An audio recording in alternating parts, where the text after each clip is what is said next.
Assalamualaikum warahmatullahi wabarakatuh. Kita tiba pada pertemuan ke-7 dengan judul tahapan dan ruang lingkup perencanaan. Yang pertama adalah tahapan dalam proses perencanaan. Suatu proses perencanaan akan melalui suatu rangkaian yang bertahap. Tahapan ini adalah yang konvensional dan inkonvensional. Apabila konvensional itu adalah suatu rangkaian proses perencanaan yang ideal di mana berbagai komponen dan langkah-langkah penyusunan rencana dapat dipenuhi secara lengkap dan cermat. Persyaratannya adalah masukkan data dan informasi lengkap, preparat tersedia, prosedur dan aparat teknis tersedia. Adanya keterbatasan yaitu data dan informasi yang kurang terampilnya aparat dan adanya menempuh jalan pintas.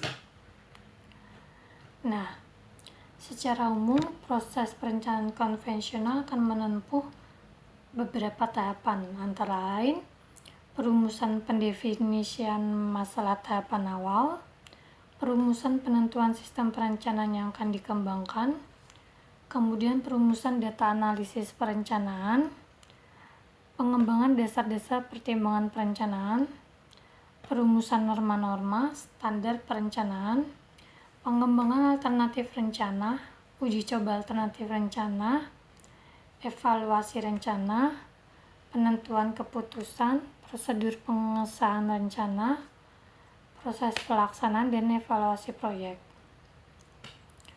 Terdapat model lain dalam proses perencanaan menurut Kelly 80, yaitu problem identification and definition, classification organization of goals, values, and objective, kemudian identification of alternative course and action, kemudian prediction of consequence, comparison and prediction consequence, and then selection of course and of action. Sedangkan Gleason 1974 menjelaskan bahwa perencanaan itu bisa diawali dari identifikasi permasalahan, kemudian formulasi tujuan dan sasaran, identifikasi kendala dan constraint, proyeksi, alternatif kegiatan, dan persiapan rencana. Kemudian keuntungan dari melakukan tahapan perencanaan.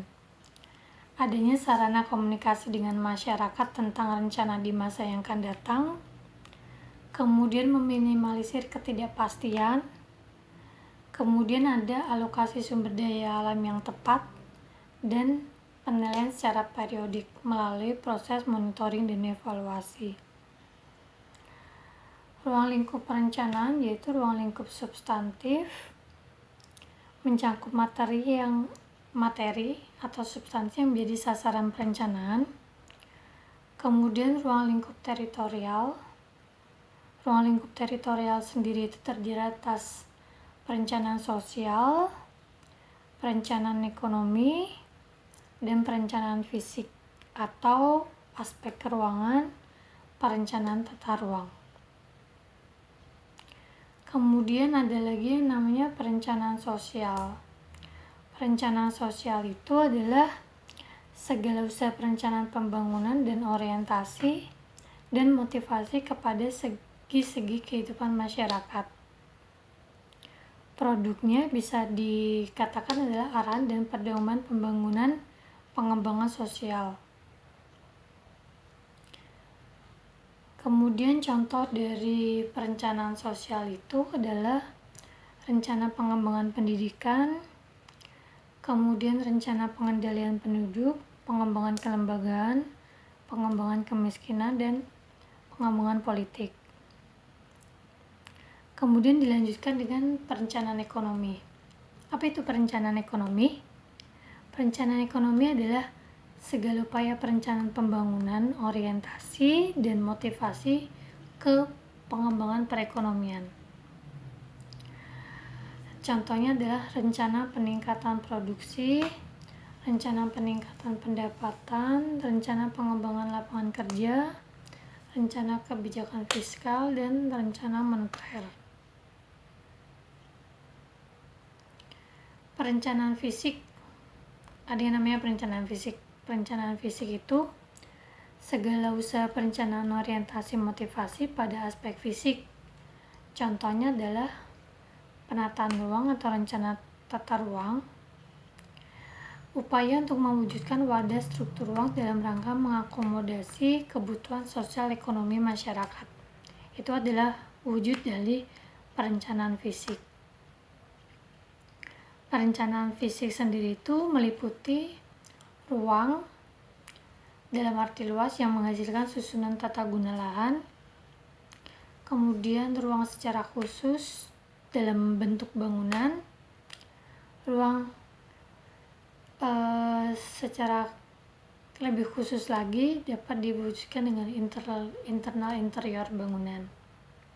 Kemudian ada kebutuhan jalan, utilitas umum, jaringan, contohnya adalah jaringan air bersih, jaringan telepon, jaringan listrik, dan lain sebagainya.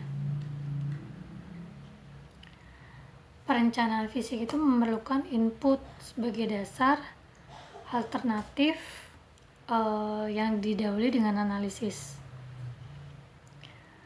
Lingkup perencanaan fisik sendiri dari segi wilayah administratif yaitu RT RWN, kemudian ada rencana tata ruang provinsi, rencana tata ruang pulau, rencana tata ruang kabupaten, kemudian untuk lingkup lokal itu ada RDTR. Kemudian ada lingkup perencanaan fisik secara fungsi, yaitu fungsi sebagai kawasan pesisir, fungsi sebagai perumahan permukiman, perkantoran, perdagangan dan jasa. Contoh dari produk perencanaan fisik antara lain rencana tata ruang, fasilitas pendidikan, fasilitas kesehatan, sosial ekonomi. Kemudian substansi fisiknya reklamasi, normalisasi sungai, pembangunan TOD, dan ruang terbuka hijau. Ada namanya ruang lingkup teritorial. Teritorial itu terdiri atas wilayah, daerah, kawasan. Kalau wilayah, contohnya wilayah pesisir, wilayah das, dataran rendah. Kemudian untuk daerah, contohnya adalah provinsi, kabupaten. Dan untuk kawasan, yaitu misalkan kawasan ekonomi khusus, kawasan industri, kawasan perdagangan. Sekian materi perkuliahan pertemuan 7. Wassalamualaikum warahmatullahi wabarakatuh.